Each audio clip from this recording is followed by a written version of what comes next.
Hey, crossfade! And then as soon as I finish commentating, I hit a fucking dunk.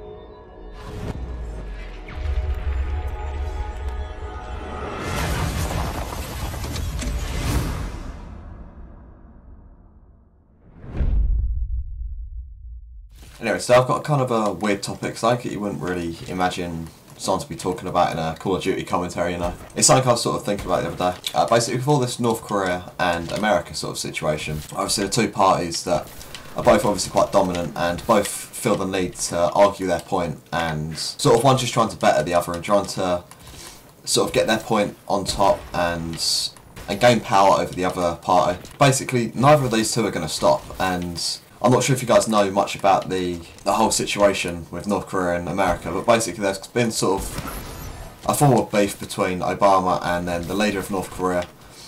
His name escapes me. I'm not going to try and say it because I'll probably make some stereotypical Korean name up and be quite racist, so I'm not going to go to that. But long story short, in the world of politics and sort of how things go really with leadership and how power formulates pretty much everything that happens in the world. Every argument has got some sort of power force behind one argument over the other one.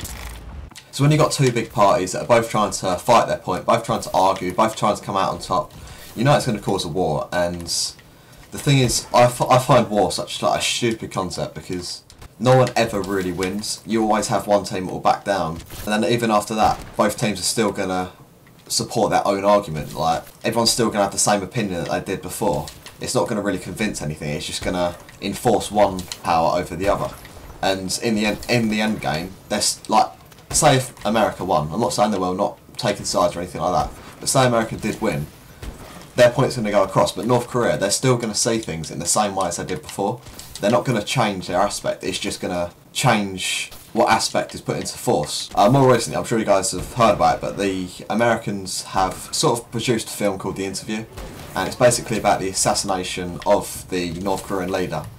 And obviously, if that's a form of like offence sort of thing, like you're sort of putting them in a position where they're thinking like, oh, the Americans are like planning to kill me right now, like I'm a little bit worried about this, and it's sort of unnerving sort of thing. So I can see where they're coming from when they don't want this film to come out, and they don't want people to see like sort of like the plot of how America are gonna try to assassinate him. And to be fair, a lot of people, what they see in films, they sort of believe it. So if they say that America beat Korea in a film, they're going to believe that America are going to sort of, they're going to believe that America was going to beat Korea in the actual war, and it's sort of like discouraging to a lot of the Koreans. I can see where the leader wants to sort of ban this film and stop it from coming out.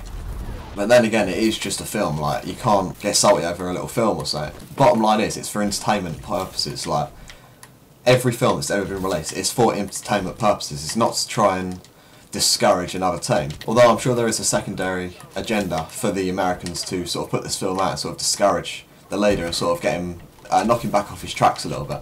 So I'm just going to go over quickly what happened recently with the whole interview thing. I'm just going to sort of, I'm assuming you guys have heard a little bit about it, but long story short, the Americans wanted to release a assassination film trying to take out the North Korean leader, and basically the North Korean leader didn't want this to come out, so he sort of, I'm not sure 100%, but I'm sure he threatens some form of like, I don't want to say like bomb him or anything like that, but they threatened something. I'm not 100% sure on the small details, but I'm sure you guys can look it up. So in response to this, sort of America sort of took their superior technology and shut down all of North Korea's internet access. Basically, a North Korean boss called Obama a monkey, and although it doesn't sound like much, obviously there's a lot of like history with them sort of comments in America and sort of around the world just because of all the stuff that's gone on over the last couple of years. Yeah, the only way I can really see this argument going is to lead to a war, and obviously North Korea and America are both huge countries and they have a huge like force behind them. And honestly, I can see it turning into a huge war and it being a big deal. And the thing is, no one really wants that. Like, no one wants to go to war. The thing that pisses me off the most about wars is the fact that the countries will sort of use their power and use their sort of persuasion and sort of, oh, you're fighting for your country, to achieve their own agendas once again. Like, they'll manipulate their own people and sort of force them into feeling like they have to go to war and have to participate in this stupid petty little argument between leaders of the country. Everyone's just in this constant fight for authority, and it always leads to a war. It will never just be settled and just be done with. It will always lead to a war. There will always be like beef between them two countries or the two parties or whatever it may be. With a lot of the wars, they're sort of claiming that they're trying to protect their civilians, but the people they send to war and to fight on their side were originally civilians, and they had to be dragged into the war to protect the other civilians. And the thing is, the leaders of the countries or the leaders of the parties that are enforcing this war and sort of bringing in all these soldiers from the civilians that support them and follow them with their lives, is that they won't get involved. Not like the old times where you'd have like the kings and queens of the country fighting on the side, supporting them on the battlefield. You'll still have the leaders of the country sitting at home, sipping on their fucking tea, eating their burgers, whilst the people protecting their country are fighting to the death, really. I don't see why regular human beings, like people that have no real interest in the argument itself, they have no real gains or losses from the argument going either way, but they get dragged into the war and they have to fight, and they feel like it's their duty to fight these arguments for other people rather than fighting their own wars in their own personal lives.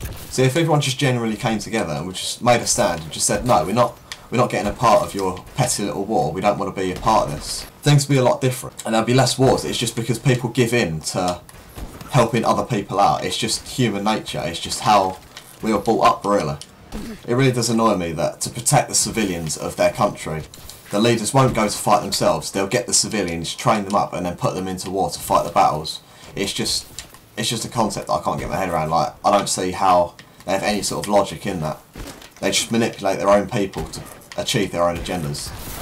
I mean, everything I've said in this is sort of just my little insight onto everything that's going on with the North Korea, America situation, and then just wars in general, and sort of how I see things. I mean, obviously, I'm young as shit, and I make Call of Duty videos, you know, like, it's just my personal opinion, that's just how I see it at the minute. I mean, obviously, as you get older, you experience different things, and you sort of see things from other people's perspectives, and obviously, your opinion on things, like, my opinion on this will probably change over the years. Like, I'll probably see, like, where the leaders are coming from and that sort of stuff.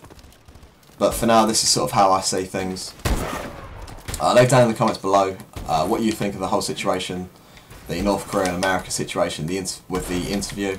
And then, of course, on wars, just give your general opinion. I mean, obviously, everything in this video that I've spoken about and every comment that I've made is purely my own opinion. Like, it's not finalised, it's not right or wrong, it's literally just what I'm thinking at the moment as I'm making this video. But hope you guys enjoyed this either way, and I'll see you guys later. Peace.